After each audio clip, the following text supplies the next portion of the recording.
For 30 years, Johnny Carson was the most trusted face in American late-night television. 5 nights a week, he sat behind that famous desk on The Tonight Show, delivering monologues, sparring with Ed McMahon, and welcoming the biggest names in Hollywood into the living rooms of millions of Americans. He was the gatekeeper. If Carson liked you, your career got a boost.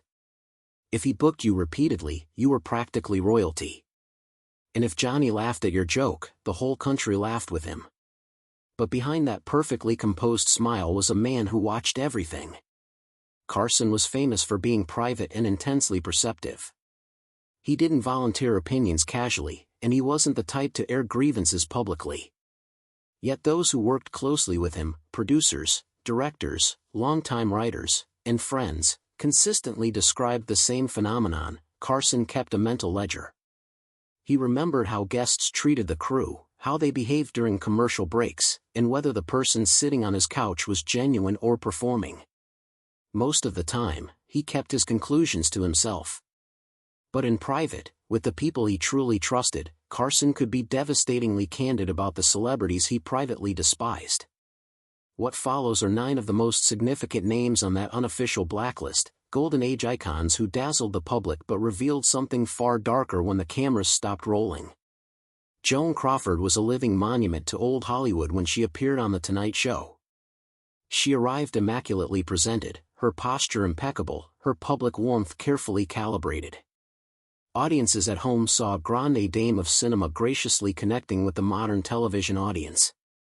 What they didn't see was the 4-page technical memo Crawford's team had sent ahead of her appearance, specifying exact lighting angles, chair positioning, and studio temperature requirements. Carson's staff later recalled that Crawford treated subordinates with breathtaking cruelty while reserving her charm entirely for those she considered her equals or superiors. The contrast was so absolute, so mechanical, that it unnerved people.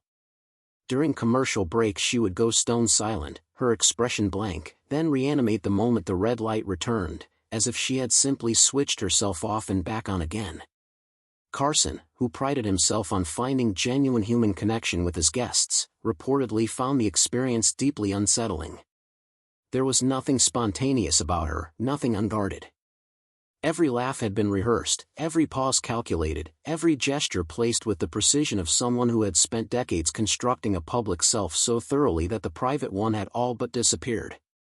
Staff members who interacted with her before and after the cameras rolled described 2 entirely different women, one radiant and magnetic, the other cold and contemptuous.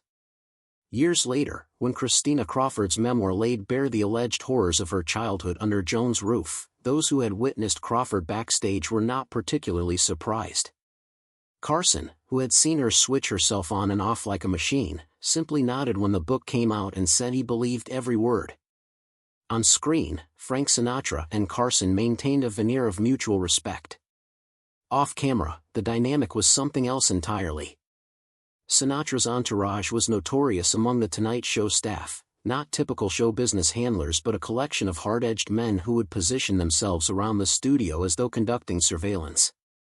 The atmosphere they created was described by multiple crew members as oppressive, the kind of tension that settles into a room and makes everyone aware that something bad could happen if the wrong person said the wrong thing at the wrong moment. Sinatra himself carried that energy deliberately. He understood that fear was a form of control, and he deployed it casually, almost cheerfully, as though intimidating people was simply one of the perks of being Frank Sinatra. What truly disturbed Carson was witnessing Sinatra's treatment of people who had no power to push back. During one rehearsal visit in the early 1970s, Sinatra allegedly grabbed a floor manager by the collar for attempting to give him a standard time warning, a routine part of television production that every other guest accepted without complaint. The floor manager, a man who had served in wartime and worked in the industry for decades, was visibly shaken afterward. Carson reportedly watched from his office monitor and came closer than he ever had to canceling a booking outright. He was only talked down by producers reminding him of the ratings impact Sinatra would deliver. From that point forward, Carson privately capped Sinatra's appearances, limiting how frequently the singer would be invited back. Given how rarely Carson involved himself in booking decisions, This was a remarkable step, a quiet but definitive statement about where his tolerance ended. Power, Carson believed, was something a person carried responsibly or not at all. Sinatra, in his view, had never learned the difference. Carson respected Orson Welles enormously as a filmmaker. Citizen Kane alone would earn any director a lifetime of reverence, and Welles's storytelling genius was genuinely staggering. His command of image, sound, performance, and narrative was unlike anything American cinema had produced before or since. Carson admired all of it. As a talk show guest, however, Welles operated as though the rules of television had been written for lesser people and he had generously agreed to appear despite being above such things.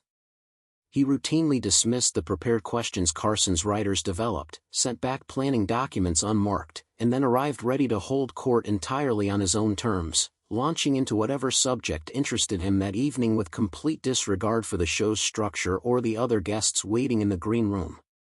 During one appearance in the mid-1970s, Welles was scheduled for a 7-minute segment and remained on the couch for nearly 4 times that long, ignoring every subtle redirect Carson attempted, the gentle shift in posture, the glance toward the camera, the slight lean forward that every other guest understood as a signal that the segment was drawing to a close. 2 other guests were bumped from that night's broadcast entirely because Welles had consumed their time without acknowledging or apparently caring that they existed.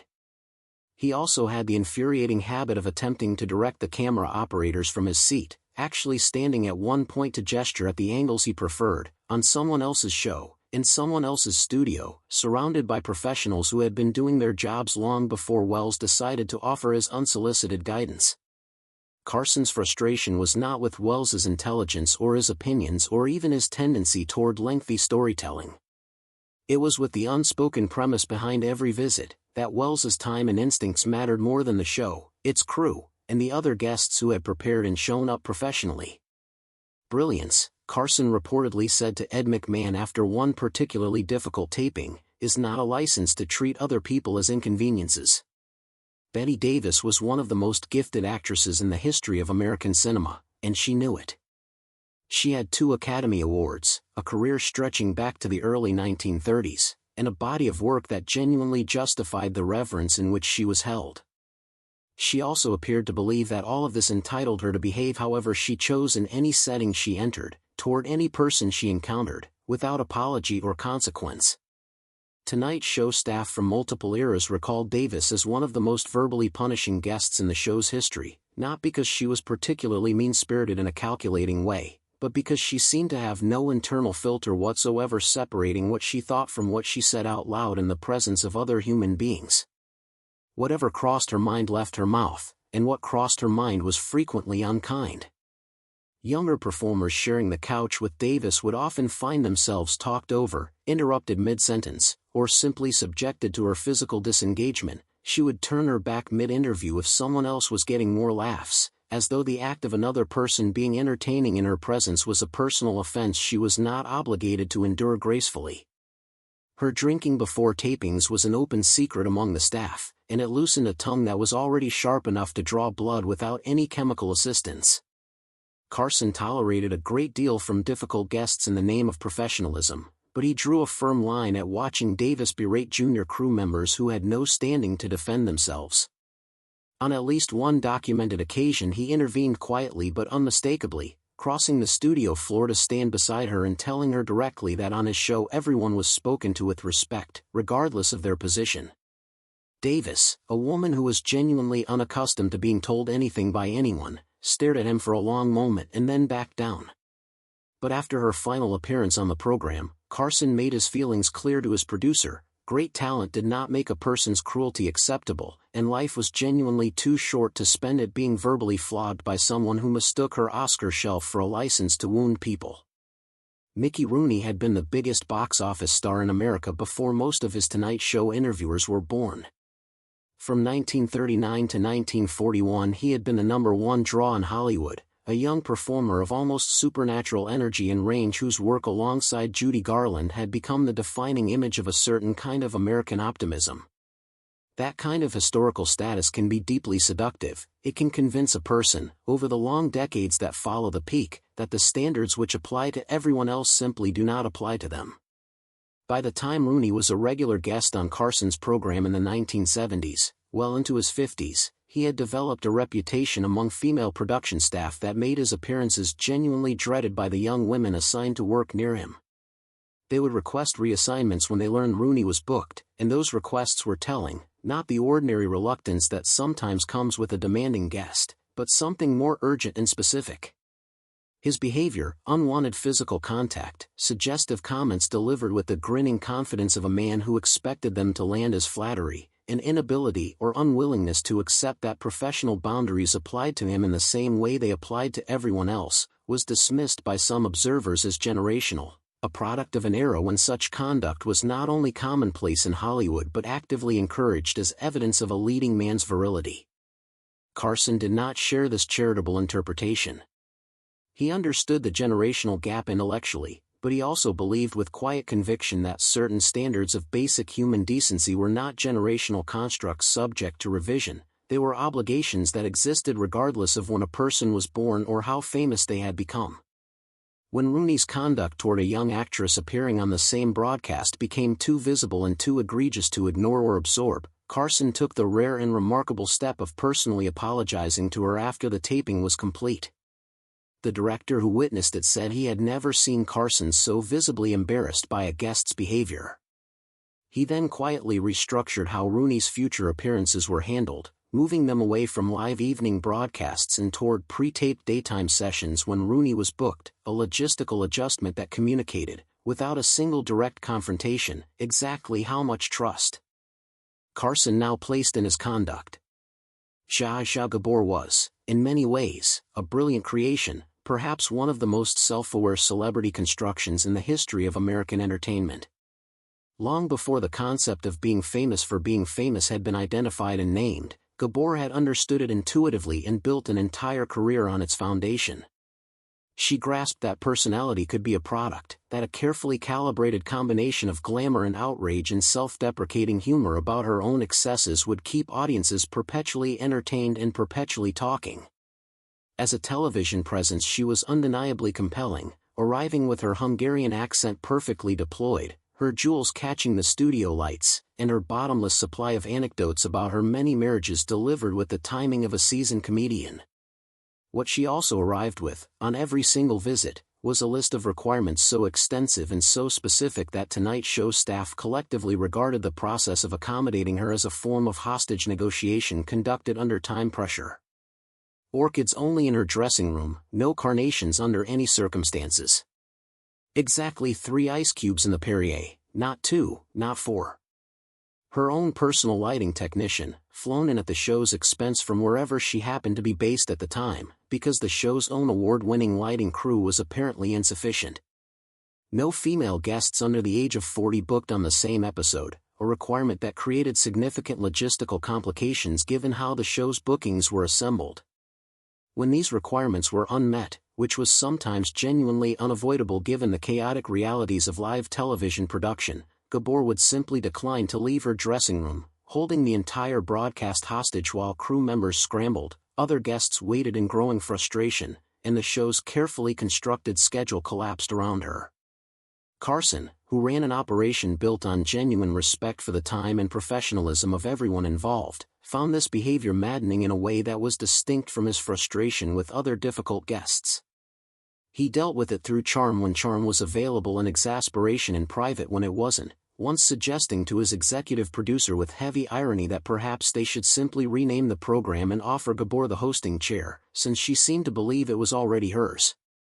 Shelley Winters was a serious actress, genuinely, rigorously serious, in ways that the entertainment industry frequently underestimated because she was also funny and loud and occasionally chaotic. She had 2 Academy Awards. She had a career spanning 6 decades. She had a genuine and deeply felt commitment to political and social causes at a time when Hollywood celebrities were largely expected to look beautiful, promote their projects, and otherwise stay decoratively quiet on matters of substance. In many ways her refusal to play that game was not only admirable but historically significant. On The Tonight Show, however, it created a particular and recurring kind of chaos that tested even Carson's considerable patience. Carson's program operated on a specific and generally understood social contract with its guests. You arrive, you entertain, you share amusing stories, you mention whatever project you are currently promoting, and everyone goes home satisfied. Winters had essentially no interest in that contract and regarded it as a bourgeois constraint on genuine human communication. A simple question about her most recent film might trigger a passionate and entirely uninterruptible 15-minute monologue on government corruption. A light conversational question about Hollywood in its golden era might pivot without warning into a full confrontation with American foreign policy, complete with names, dates, and a level of emotional intensity that left the studio audience uncertain whether to applaud or flee. Carson was a skilled enough interviewer to navigate almost any conversational terrain, but Winters presented a challenge unlike any other because she didn't want to be navigated, she actively resisted it, treating every redirect as an obstacle to be pushed through rather than a signal to be honored. Her volatility extended beyond words to the physical world. She was known, on at least one occasion on a British television program, to have thrown a drink at a fellow guest who provoked her. Tonight Show stage managers have quietly acknowledged that certain items, anything that could be thrown or used to make a dramatic point, had a habit of disappearing from the set on evenings when Winters was scheduled. Carson maintained a certain private respect for the authenticity of her passion, even when it made his job nearly impossible. But her appearances grew less frequent as his tenure continued, and the show's staff breathed more easily on the evenings when someone else was booked in her slot. Jane Russell was one of the defining sex symbols of post-war Hollywood, a woman whose extraordinary beauty had been discovered and subsequently packaged by Howard Hughes with a calculated showmanship that made her famous before most audiences had seen her do very much at all. In the decades that followed, Russell had demonstrated genuine comedic talent and screen presence that the relentless focus on her physical appearance had often obscured. When she appeared on The Tonight Show in the early 1970s, she brought with her the full weight of that glamorous history, the confident ease of a woman who had spent 30 years being one of the most recognizable faces in the world. She also brought views that Carson found genuinely troubling and ultimately disqualifying. Carson was a moderate, politically speaking, and he maintained a deliberate and principled neutrality on The Tonight Show that kept it accessible to audiences across the political spectrum. He understood that the program's power came partly from its ability to bring people together rather than divide them, and he guarded that quality carefully. What he could not tolerate, what crossed a line he considered non-negotiable, was when a guest's private views became active cruelty directed at members of his staff. Russell reportedly made her attitudes toward gay colleagues known in ways that were not abstract or ideological but pointed and personal and demeaning, and in at least one documented instance she refused the professional services of a gay makeup artist and demanded that he be replaced with someone else. She was also reported to have raised strenuous objections to appearing on the same broadcast as Rock Hudson, a beloved actor whose sexuality was an open secret within Hollywood's professional circles even though it remained entirely unacknowledged in public. Carson had close friends and several trusted staff members who were gay, and he was, by the consistent account of multiple people who knew him well, genuinely ahead of his time in treating that fact as unremarkable and in extending to those colleagues the same loyalty and respect he offered everyone he valued. Russell's attitudes were not unremarkable to him, they were disqualifying in the clearest possible terms. After a 1973 appearance during which her remarks were overheard by multiple crew members and reached Carson's ears, she effectively ceased to appear on the show's guest roster for the remainder of his 30-year run. Of all the names on Carson's mental blacklist, Jerry Lewis may have been the one that disturbed him most personally and most deeply, because the contrast between Lewis's carefully constructed public persona and his documented private conduct was so extreme and so consistent that it bordered on something beyond ordinary hypocrisy. Lewis was one of the most celebrated entertainers of the 20th century, a groundbreaking comedian, actor, and director whose physical comedy and manic energy had made him a global star, adored in France with an intensity that American critics found baffling and that Lewis himself found entirely appropriate. He was also celebrated as a tireless and passionate humanitarian, the driving force behind the annual Labor Day telethon for muscular dystrophy research that had become one of American television's most recognizable institutions. Year after year, audiences watched Lewis work around the clock, his voice breaking with genuine emotion, his eyes filling with tears as he spoke about the children whose lives the research might one day improve. The public adored him for it. It was perhaps the most important thing about him, in the eyes of many viewers, the proof that beneath the clowning and the ego was a man who truly cared about something larger than himself. Backstage at The Tonight Show, Lewis reportedly treated actual human beings as obstacles to be managed or ignored depending on their usefulness to him at any given moment. He refused to learn the names of crew members, addressing them instead entirely by their function: camera guy, makeup girl, sound man, regardless of how many years they had worked in the industry or what their actual names were. It was not an oversight or a quirk of memory. It was a deliberate signal that these people did not exist for him as individuals. When a camera operator coughed quietly during a rehearsal, not speaking, not disrupting, simply clearing his throat as human beings occasionally do, Lewis allegedly stopped everything and launched into a tirade so loud and so disproportionate that multiple witnesses in the studio were left standing in stunned silence. The man had allergies. Lewis screamed at him as though he had committed an act of deliberate professional sabotage. Lewis also had a habit of physically asserting dominance over Carson himself during their on-air interactions, adjusting his tie without invitation, talking over his questions, redirecting segments meant for other guests toward himself with a cheerful aggression that wore the costume of playfulness but was in reality something far more calculated and intentional. Carson despised being touched without his consent. It was one of his most well-known personal boundaries, understood by every member of his regular staff and respected without exception. Lewis knew this and violated it deliberately, because he could, because it demonstrated something he wanted to demonstrate. What Carson could never fully reconcile, and what stayed with him long after Lewis's visits, was the image of that man weeping on national television over sick children while treating the healthy, professional, dignified working people immediately around him as though they were furniture. The gap between the performance of compassion and its actual daily practice was not, in Carson's view, a character quirk or an understandable human contradiction. It was a form of fundamental dishonesty that revealed something essential and deeply troubling about who Jerry Lewis actually was when no one who mattered was watching. Johnny Carson was not naive about show business. He had spent 30 years watching the machinery of fame at close range, and he understood with clear eyes that the industry had always protected its most valuable assets regardless of how those assets chose to behave when the cameras were not rolling. He knew that the gap between a celebrity's public image and their private character was often significant, and he had made his peace with a certain amount of that distance as an inevitable feature of the profession. What he refused to accept, what he could not absorb into his professional worldview no matter how many times he encountered it, was the premise that talent made cruelty excusable, or that a sufficient level of stardom placed a person genuinely beyond the basic obligations of human decency that everyone else was expected to honor. The guests on his private blacklist came from different eras, different temperaments, and very different varieties of personal dysfunction. Some were coldly calculating, their warmth entirely performative, their charm a tool deployed strategically and withdrawn the moment it was no longer useful. Some were genuinely volatile, their emotions large and ungovernable and capable of filling any room they entered with either electricity or danger depending on the day.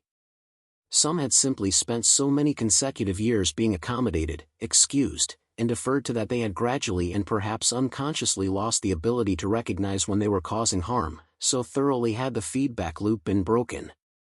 But what united them all, in Carson's quiet and unforgiving assessment, was a fundamental unwillingness to treat the people immediately around them as fully real, as individuals with their own interior lives, their own dignity, their own legitimate claim on basic human consideration. The crew members and the production assistants and the young women just starting their careers and the makeup artists and floor managers and camera operators and stage hands, these were people who mattered. Carson believed that with a quiet and consistent certainty that never wavered across 3 decades and never required him to announce it, because it showed in how he ran his program and how he treated the people who made it possible every single night. He rarely banned guests outright. He rarely made speeches. He never publicly shamed anyone or used his considerable platform to settle private scores. He simply watched, and remembered, and quietly ensured that certain people found the invitation to return less forthcoming than they had expected it to be, until eventually they stopped expecting it at all. In a town built entirely on the maintenance of illusions, on the careful and continuous construction of images designed to be believed, Johnny Carson reserved his deepest and most genuine respect for the people who were exactly who they appeared to be. The camera, he understood better than almost anyone alive, could make any person look good for as long as the tape was running. What happened the moment the camera turned off, that was the real audition. And the 9 people on his list had all failed it, comprehensively and repeatedly, in ways he never forgot.